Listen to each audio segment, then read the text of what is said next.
प्रदेश के संत कबीर नगर जिले के एक छोटे से गांव नंदौर में रहने वाला लड़का इकबाल अहमद, जो गाड़ियों के पंचर ठीक करने का काम करता है, आज वो यूपीएससी एग्जाम क्लियर करके आईएएस अधिकारी बन चुका है। अब सोचो जरा, गांव में पैदा होना अपने आप में एक स्ट्रगल है। ऊपर से घर की माली हालत ऐसी हो कि 2 वक्त की रोटी भी तोल कर खानी पड़े, तो बच्चा बड़ा होकर या तो हालात से हार मान जाता है या फिर उन्हीं हालात को सीढ़ी बनाकर इतना ऊपर चला जाता है कि लोग हैरान रह जाए। इकबाल की कहानी दूसरी वाली है। उन्होंने तो जैसे ठान ही लिया था कि उन्हें बड़ा अधिकारी बनना है। उनके अब्बू मकबूल अहमद गांव में एक छोटी सी दुकान चलाते हैं पंचर बनाने की। जी हाँ, वही टायर फाड़कर ट्यूब निकालकर गर्म रबड़ चिपकाने वाली दुकान। और उस दुकान में सिर्फ ट्यूब ही नहीं फटते थे, वहाँ जिंदगी भी रोज फटती थी।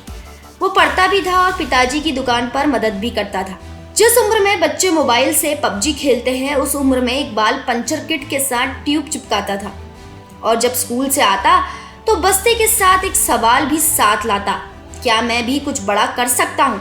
अब्दुल ने नंदौर के एक सरकारी स्कूल से हाई स्कूल और इंटर किया। पढ़ाई में वो ठीक ठाक था, लेकिन हालात ऐसे नहीं थे कि उसे कोचिंग या गाइडेंस मिल पाती। सब कुछ खुद ही करना था, खुद ही समझना था और खुद ही सब कुछ संभालना भी था। अब यहाँ से कहानी में आता है ट्विस्ट दोस्तों। इकबाल को लगा कि अगर जिंदगी बदलनी है तो यूपीएससी ही वो रास्ता है जो गाँव से राजधानी तक की दूरी तय कर सकता है। पर ये तो आप सभी जानते ही हैं कि यूपीएससी कोई मजाक नहीं है। दिल्ली के बड़े बड़े कोचिंग सेंटरों में लाखों की फीस देकर लोग सालों साल तैयारी कर, और तब भी कई बार उनका सिलेक्शन नहीं हो पाता।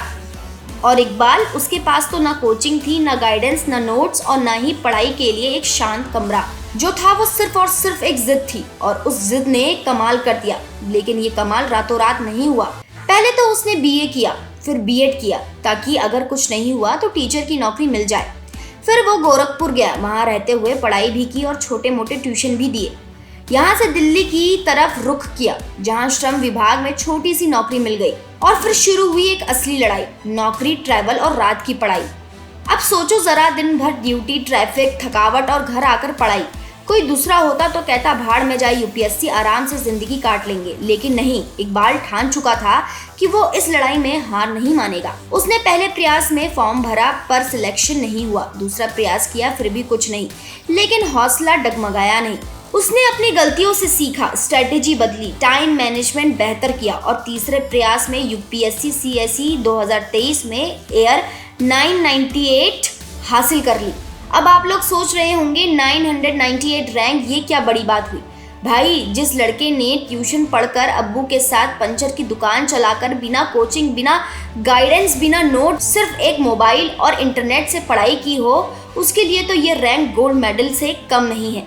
आज इकबाल सिर्फ एक सफल आईएएस एस्पिरेंट नहीं है, वो एक आइकन बन गया है उन लाखों बच्चों के लिए जो छोटे गाँव में रहते हैं, जिनके घर में बिजली के साथ साथ उम्मीदें भी आती जाती हैं और जिनके सपनों पर अक्सर हालात भारी पड़ जाते हैं। उनकी इस इमोशनल जर्नी में जो सबसे इमोशनल मोमेंट था वो था जब रिजल्ट आया और उसके अब्बू पंचर की दुकान पर थे। किसी ने आकर बताया कि आपके बेटे का नाम आया है लिस्ट में। मकबूल भाई की आंखों से आंसू गिरने लगे। वो वही इंसान थे जो रोज अपने हाथों से टायर घिसते थे, लेकिन उस दिन दुनिया ने देखा कि वो हाथ किस तरह एक अफसर को जन्म दे चुके हैं।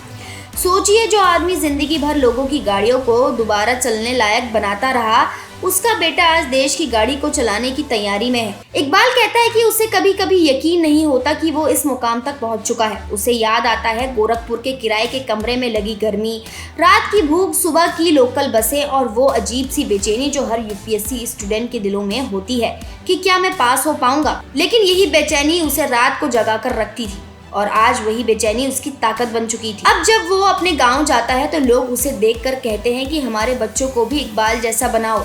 स्कूल के बच्चे उनसे पूछते हैं, सर आपने कैसे किया? और इकबाल बहुत सादगी से जवाब देता है कि जैसे आप स्कूल आते हो वैसे मैं भी आता था। फर्क बस इतना था कि मैं वापस घर जाकर पढ़ता भी था और अब्बू के साथ काम भी करता था और कभी अपने हालात से शिकायत नहीं की। आज के ज़माने में जहाँ लोग इंस्टाग्राम पर फॉलोवर्स के पीछे भागते हैं, इकबाल जैसे लोग असली हीरो बनते हैं, जो बिना शोर मचाए, बिना लाइक्स के अपने माता पिता के सपनों को पूरा करते हैं। इकबाल की कहानी सिर्फ एक लड़के की कहानी नहीं है, ये कहानी है उस पूरे भारत की जो गाँव से बनता है, जो मिट्टी की खुशबू से महकता है और जहाँ हर गली में एक सपना पनप रहा होता है।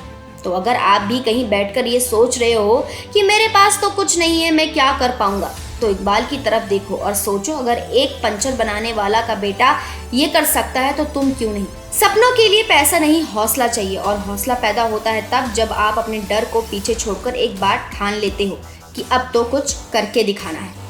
तो दोस्तों, आज के लिए इतना ही। उम्मीद करती हूँ आपको ये वीडियो पसंद आया होगा। अगर आपको ये वीडियो पसंद आया तो इसे लाइक कीजिए और हाँ, हमारे चैनल को सब्सक्राइब करना ना भूलें।